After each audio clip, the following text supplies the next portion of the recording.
வணக்கம். உலக நிலவரங்களுடன் இணைந்து கொள்கின்றோம். குறிப்பாக லெபனான் இஸ்ரேல் மத்தியிலான தாக்குதல் 10 நாட்களுக்கு நிறுத்தி வைக்கப்பட்டிருந்தது. கடந்த வியாழக்கிழமை இந்த தீர்மானம் எட்டப்பட்டிருந்தது. இதன் அடிப்படையில் ஈரான் அரசு முடக்கி வைத்திருக்கக்கூடிய உலகின் முக்கியமான ஹார்முஸ் நீர்நிலை வழியாக சரக்கு கப்பல்கள் செல்வதற்கான அனுமதி வழங்கப்பட்டது. இந்த அறிவிப்புக்கு மிக முக்கியமான காரணம் அமெரிக்காவுடனான போர் நிறுத்த பேச்சுவார்த்தையில் ஈரான் தரப்பில் கொடுக்கப்பட்டிருக்கக்கூடிய 10 முக்கிய அம்சத்தில் லெபனான் மீதான தாக்குதலை நிறுத்துவதையும் சேர்க்கப்பட்டிருந்தது.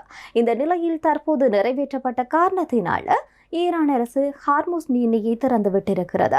ஈரான் அரசின் இந்த அறிவிப்புக்கு பிறகு டொனால்ட் ட்ரம்ப் தன்னுடைய ட்ரூத் சோசியல் மீடியா தளத்தில் 1 மணி நேரத்தில் 10க்கும் அதிகமான பதிவுகளை செய்திருக்கின்றார்.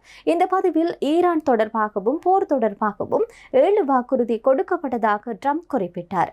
இதை முழுக்க பொய் என ஈரான் நாடாளுமன்ற சபாநாயகரும் அமெரிக்கா ஈரான் பேச்சுவார்த்தையில் முக்கிய நபராக இருக்கக்கூடிய முகமது பாகர் கலிபாப் தெரிவித்தார். இவருடைய தலைமையில் தான் கடந்த வாரம் பாகிஸ்தானில் ஈரான் பேச்சுவார்த்தையில் ஈடுபட்டிருந்தது.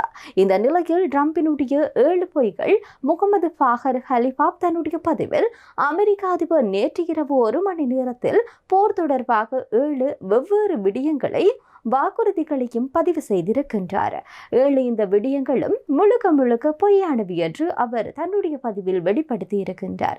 இந்த பொய்களினால் அமெரிக்கா யுத்தத்தில் வெற்றி பெறவில்லை, பேச்சுவார்த்தைகளிலும் இது எந்த ஒரு முன்னேற்றத்தையும் தராது என்று அவர் பதிவு செய்திருக்கின்றார். தற்போது ஈரானும் அமெரிக்காவும் 3ஆம் தரப்பினர் வாயிலாக பேச்சுவார்த்தையில் ஈடுபட்டு வருகிறது. அந்த 3ஆம் தரப்பினர் பாகிஸ்தான் என்று சொல்லலாம்.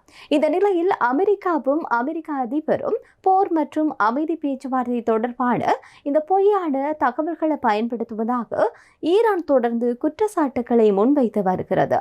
அதிலும் முகமது பாகர் ஹலிபாபினுடைய இந்த பதிவு முக்கியமானதாக பார்க்கப்படுகின்றது. ஹலிபாப் தன்னுடைய பதிவில் அமெரிக்காவின் இந்த கடற்படையினுடைய தடை தொடர்பதனூடாக ஹார்முஸ் நீர்நிலை திறக்காது என்று எச்சரித்திருக்கின்றார். இந்த நீர்நிலை வழியாக செல்லக்கூடிய போக்குவரத்து அனைத்தும் ஈரான் நியமிக்கப்பட்ட பாதையில் ஈரான் அரசினுடைய அனுமதி பெற்ற பின்பே நடக்கும் என்று அவர் ஒரு காட்டமான பதிவை செய்திருக்கின்றார். ஹார்முஸ் நீர்நிலை உலகின் பல நாடுகளுக்கு எண்ணெய் இறக்குமதிக்கு மிக முக்கியமான வழித்தடமாகும். இதை மீண்டும் மூடுவதாக குறைந்திருக்கக்கூடிய எரிபொருள் விலையை மேலும் உயர்த்தக்கூடிய ஒரு விடயமாக இருக்கிறது. ஈரான் தரப்பில் இந்த எச்சரிக்கை அமெரிக்காவின் தடையை உடனடியாக நீக்க வேண்டும் என்பதை குறிக்கின்றது. இதே நேரம் ஹார்முஸ் நீர்நிலை திறந்திருக்குமா அல்லது மூடியிருக்குமா என்பது அதற்கான விதிமுறைகள் என்பது சமூக ஊடக பதிவுகளில் தீர்மானிக்கப்படாது, கள நிலவரம் தான் தீர்மானிக்கும் என்று முகமது பாகர் ஹலிபாப் ட்ரம்பிற்கு நேரடியாக உணர்த்தும் வகையில் பதிவிட்டிருக்கின்றார். மேலும் முகமது பாகர் ஹலிபாப் ட்ரம்பினுடைய பதிவுகள் அனைத்தும் முதலீட்டு சந்தையின் ஏற்றுமதிக்காக செய்யப்படுபவை என பல முறை தெரிவித்திருக்கின்றார். அதே நேரத்தில் நேற்றைய தினம் எண்ணெய் வர்த்தகத்திலையும் விலை குறையும் என எதிர்பார்க்கப்பட்டிருந்தது. அமெரிக்க ஊடகங்கள் வாயிலாக கருத்து போர் நடத்துவது மற்றும் பொதுமக்களின் எண்ணத்தையும் கருத்தையும் வடிவமைப்பது போரின் ஒரு முக்கிய பதிவு என்று ஹலிபாப் கூறியிருக்கின்றார். ஆனால் ஈரான் மக்கள் இத்தகைய தந்திரங்களினால் பாதிக்கப்பட மாட்டார்கள் என்றும் முகமது பாகர் ஹலிபாப் தெரிவித்திருக்கின்றார். உண்மையான மற்றும் துல்லியமான போர் தொடர்பான பேச்சுவார்த்தை செய்திகள் வெளியுறவு அமைச்சு செய்தி தொடர்பாளரின் பேட்டியிலும் சமூக வலைதள கணக்கில் படிக்குமாறும் முகமது பாகர் கலீஃபா பொதுமக்களுக்கு அறிவுறுத்தி இருக்கின்றார். இதுவும் ட்ரம்பை நேரடியாக வினவக்கூடிய இல்லாட்டி அவர் மீதான ஒரு தாக்கக்கூடிய ஒரு நிலையில தான் இந்த இவருடைய பதிவும் அமைய பெற்றிருக்கிறது. இதே நேரம் எந்த சூழ்நிலையிலும் ஹார்முஸ் நீர்நிலையை மூட மாட்டோம் என்று சொல்லி ஈரான் ஒப்புக்கொண்டிருப்பதாக ட்ரம்ப் தன்னுடைய பதிவில் தொடர்ச்சியாகவே முன்வைத்து வருகின்றார். தன்னுடைய ட்ரூத் சோசியல் மீடியா தளத்தில் தான் அவர் இந்த விடயத்தை தொடர்ச்சியாகவே பதிவு செய்து வருகின்றார். குறிப்பாக அவர் சொல்லியிருக்கக்கூடிய விடயங்களை பார்க்கிற போது ஹார்முஸ் நீர்நிலை இனி மூடப்பட மாட்டாது என்று சொல்லியும் அது உலகிற்கு எதிரான ஒரு ஆயுதமாக பயன்படுத்த மாட்டாது என்று சொல்லி ஈரான் உறுதியளித்திருப்பதாக அமெரிக்க ஜனாதிபதி டொனால்ட் ட்ரம்ப் தெரிவித்திருக்கின்றார்.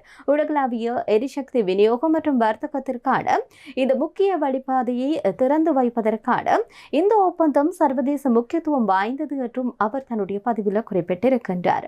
கடந்த காலத்தில் நடைபெற்றிருக்கக்கூடிய ராஜதந்திர பேச்சுவார்த்தைகளின் ஊடாக இந்த முடிவு எட்டப்பட்டதாகவும் டொனால்ட் ட்ரம்ப் தெரிவித்திருக்கின்றார்.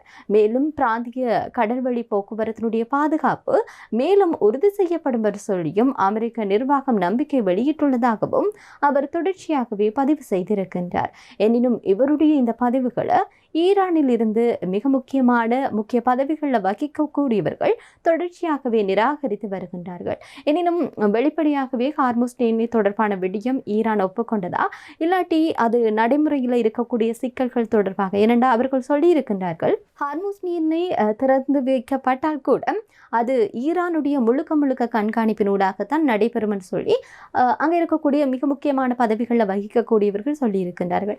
இந்த நிலையில் அமெரிக்க ஜனாதிபதி Donald Trump truth social media தளத்தில் தொடர்ச்சியாகவே முன்வைத்து கொண்டு வருகின்றார். ஆனால் இவருடைய கருத்திற்கு எதிராகவே ஈரான் தொடர்ச்சியாக முன்வைத்து கொண்டு வருகிறது.